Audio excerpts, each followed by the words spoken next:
first round walkthrough, and we're finding a lot of this sealant here is hiding some broken welds, and over the years, which for this particular roof, almost 20 years, it is getting to that point. So most likely not going to be under warranty, because I guarantee you when they transferred all these properties, they didn't transfer the warranty documents, the different maintenance required pieces. You don't want to see moss growing through your fucking, oh no. So just some things about the membrane are a little more uncomfortable than the shingles. There's some missing shingles there. There's a very minimal amount of granule loss, which I always say is a good sign.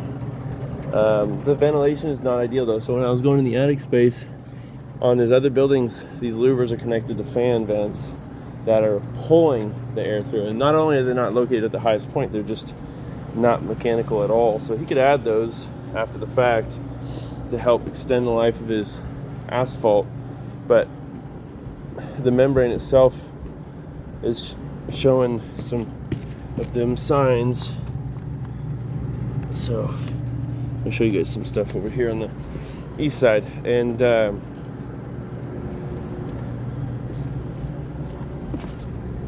little bit of maintenance goes a long way. So these roofs here pile up with snow in the wintertime. Their penetrations haven't been tuned up, all their pipe boots. Now realistically, if this is my property, I'm mostly concerned about these seams lifting, okay?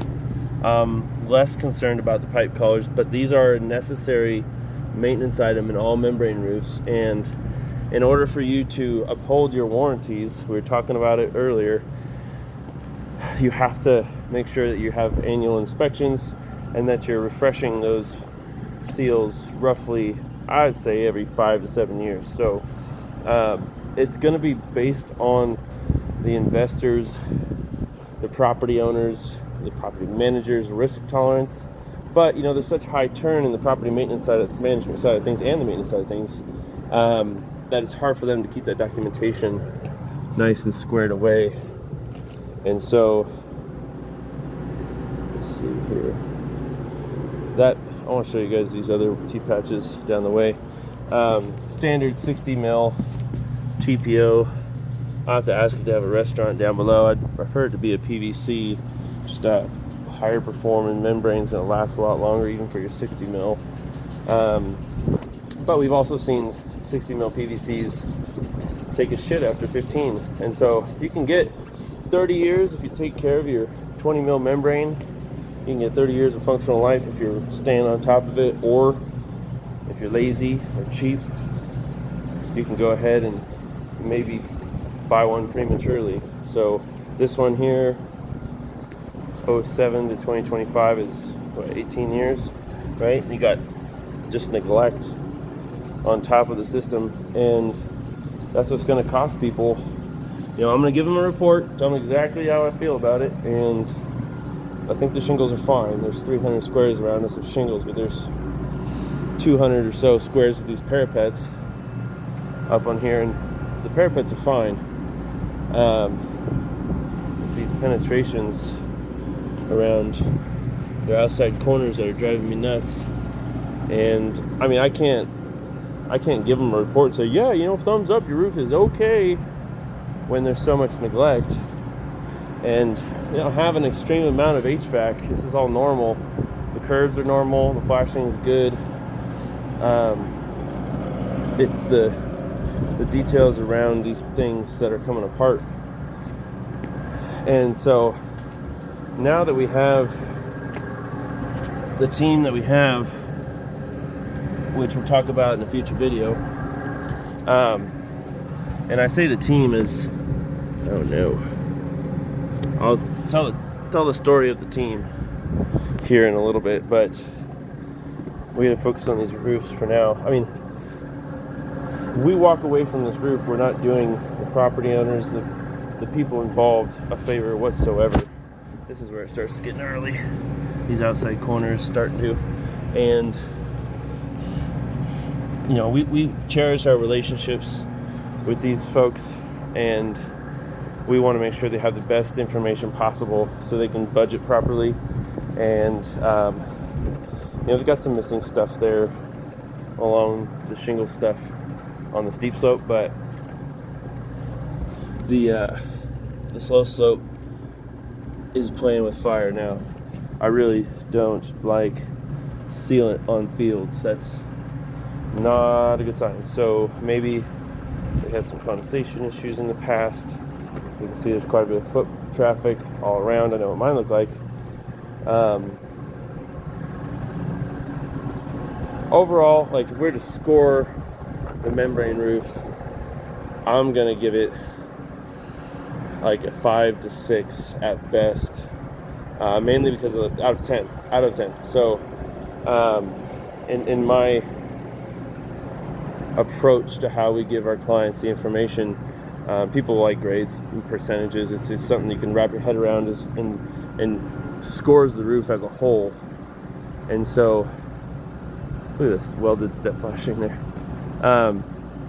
The shingles, I give them actually a 7 to 8 out of 10.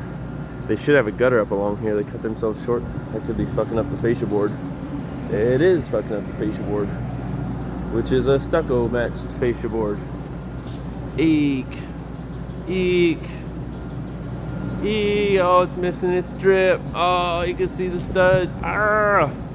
That's gonna get them. Now the bigger issue is that you get snow that'll rip this stucco down, and if there's a nail somewhere back behind there and it falls here, that's how you're gonna find out. You neglect both of them, so that needs to be addressed. Just looking into the future. So, oh, here's the perpetrator. We've got the maintenance guy. The maintenance guy special. Clear patch leak stopper.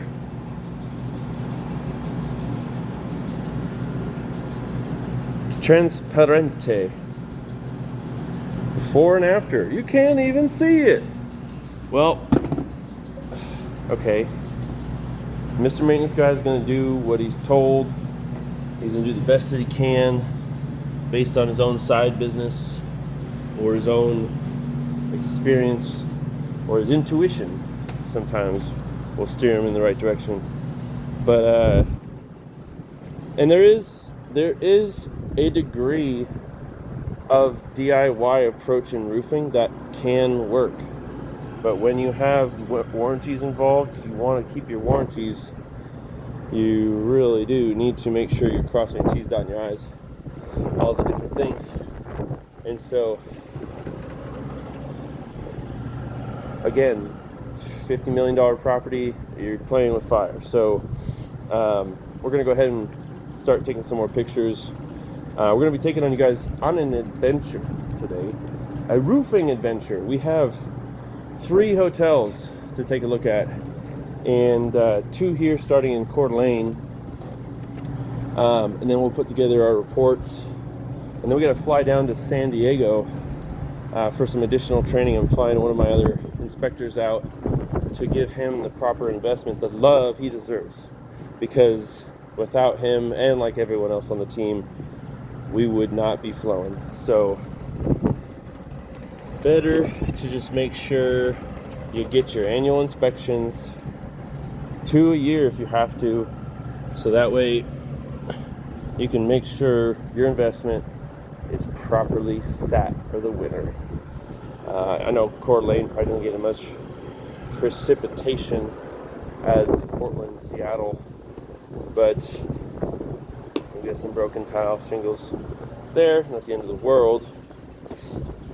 So we're going to quote them some targeted repairs, some maintenance, a layover on the membrane, and get them back up to snuff. I'm not really sure if the coating is going to be the best option. Actually, I feel like there might be even a split in the industry around feelings. Oh goodness.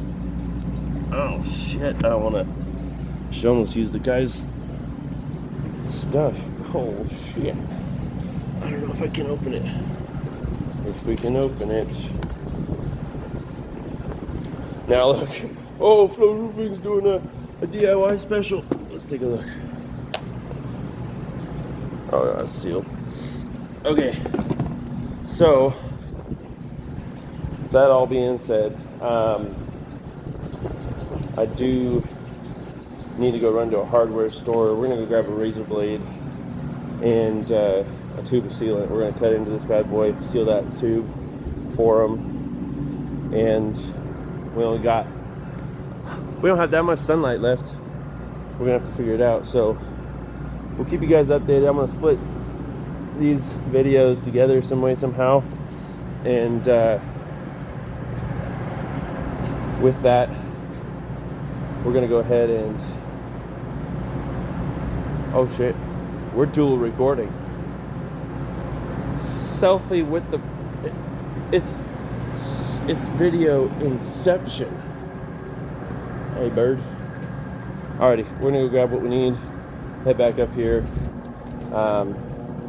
just to play it safe. You know, what's $20 and a half hour to take care of your best clients? Really? Like, that's where I feel like roofers leaving the door open for anyone who gives a shit to come in here and show that you care, to go above and beyond. It's how we flow. So I don't know how you guys do your stuff, but we're gonna go ahead and get these guys set and settled. We'll catch you on the next one. Ciao.